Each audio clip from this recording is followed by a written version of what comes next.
everyone! Welcome to my channel! Kumusta po? I've got to go to work. Oh, papasok I siya sa don't want to trabaho. go. I want to stay with my Jenalyn. Natatamad siya guys, pumunta sa trabaho. Sitting up. Wait. I love you, Thank you. babe. Love you too. Love you, darling. Yan, paalis na siya guys. Day off ko. Ang ganda yung araw ngayon, tingnan nyo. Sorry, kagigising ko lang. Maganda yung araw ngayon. Yeah, there's dragonfly. Following me. So, ayan. Day off ko ngayon guys. At bukas, yung asawa ko may trabaho. Natatamad siyang magtrabaho ngayong araw. So, dito lang ako sa bahay. Dito lang ako sa bahay. Laba. Maglinis ng bahay. Yun lang muna. Paalis na siya.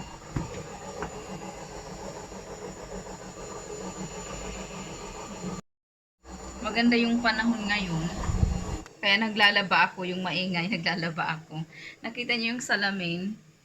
Dumating pala ako sa trabaho kahapon ng 4:30. Tapos, pagod na pagod ako. Grabe. Busy kami talaga. Tapos, pagdating ko sa bahay, hindi ko na malaya, nakaupo lang ako sa sofa. Pagkaupo ko guys, nakatulog ako, naka-uniform pa ako. Grabe. Tapos, dumating yung asawa ko ng 7, hindi pa ako nagluto. Talagang hindi talaga ako bumangon. Talagang yung mata ko gusto ko talagang pumikit. Tapos, alam ko kinakausap niya ako. Tapos parang kinakausap ko naman siya, pero yung mata ko talagang gustong matulog. Tapos nagising ako ng 10:30 ng gabi. Diyos ko, hindi pa ako kumain. Tapos pagising ko, meron na siyang niluto na fried rice. Tapos pagising ko, nakita ko tong salamin na to. Ayan. Sabi ko, bakit ka bumili niyan? Hindi pala niya binili to. Binigay ng company niya sa kanya. Alam nyo guys kung bakit? Kung bakit free. Ayan. Kasi meron siyang basag na konti. Ayan. So, hindi ko alam kung anong gagawin ko dyan. Gusto ko tabunan yan para hindi naman halata. Wala naman kami mapaglagyan kasi may salamin na kami. Wala na kaming mapaglagyan yan kasi may salamin na kami. Pangit naman na isabit siya na basag. At ito naman guys, yung TV namin, yung luma. Mabigat na mabigat kasi ito eh. Hindi ko mamaan ko. Sobrang bigat. So hindi pa namin akyat sa taas kasi sobrang bigat niya. Pasensya na guys, medyo maingay kasi naglalaba ako. So, yung washing machine maingay. Tatapos ko lang mag-breakfast. Ang kinain ko yung sabaw, yung parang cup noodles siya. Yung nasa cup lang, lalagyan lang ng mainit na tubig. So, yun ang aking kinain. Si Marble, nasa labas na. Maaga yung gumising. Lagi yung nag-aantay sa umaga para makalayas. Lalo na't maganda ang panahon ngayon guys. Talagang maganda ang sikat ng araw. Yan. Kung maglilinis ako mamaya, ayan, isasampay ko yung nilabhan ko. Yung asawa ko talagang tamad na tamad siya at pumasok ngayong araw. Sabi ko, ganyan lang yan. Kasi ako, ganun nga ako sa umaga. Talagang pinipilit ko lang pumasok. Ayoko kasi yung a-absent ako. Ma-absent ako pag meron talaga akong nararamdaman na hindi maganda. Pero pag wala, hindi ako nagdadahilan na hindi papasok dahil ganito, kung wala naman akong sakit. So, ayan guys, nakapagsampay na ako. Meron pa ako nilalabhan doon, mga dalawang labahan. Kasi, tambak yung labahan namin. Yan, pasensya na yung mga ko doon, mga ibon. Ayan, marami akong sinampay. Maganda yung ngayon guys, maganda ang panahon. Tingnan nyo. Kaso malamig ang simoy ng hangin. So, papasok muna tayo at maglilinis ako ngayon. Ayan guys, naghuhugas ako ng pinggan. At hindi ko maabot yung bintana doon. Yung sa lagayan ng mga halaman. Kaya gagamit ako ng ladder. Ang hirap maging pandak. Kaya binilhan ako ng asawa ko ng ladder kasi hindi ko maabot yung mga mga cupboard, hindi ko mailagay yung mga pinggan, yung mga baso. Hindi ko kasi maabot ito.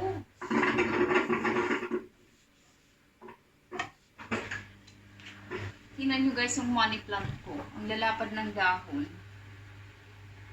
Malalapad, mataba.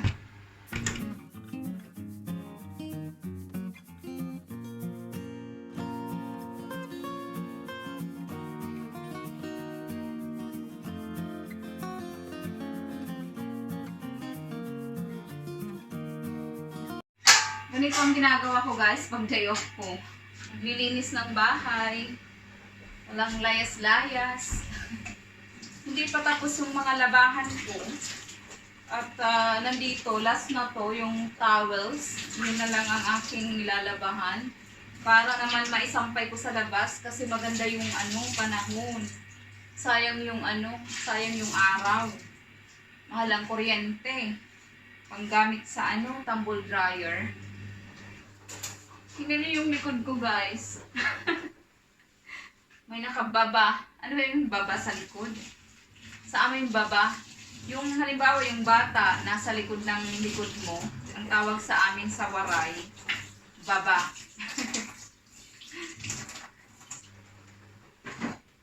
Hindi ko tumaan.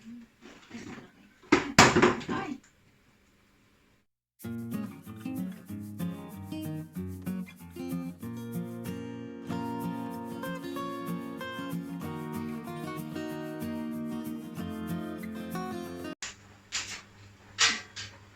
So, ang gagawin ko sunod guys, maglilinis ako ng bahay.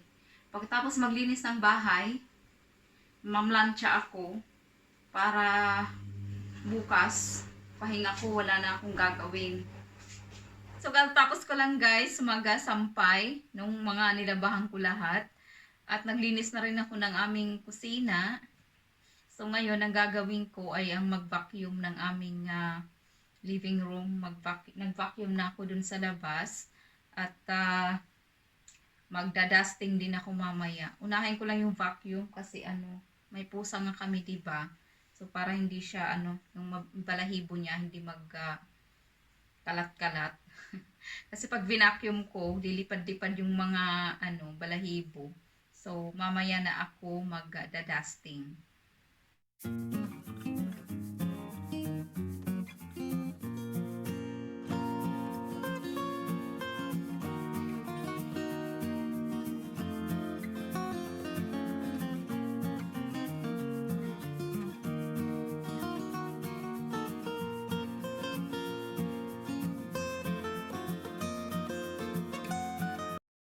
Oh guys, may binili pala dito yung asawa ko na carpet. Ayan.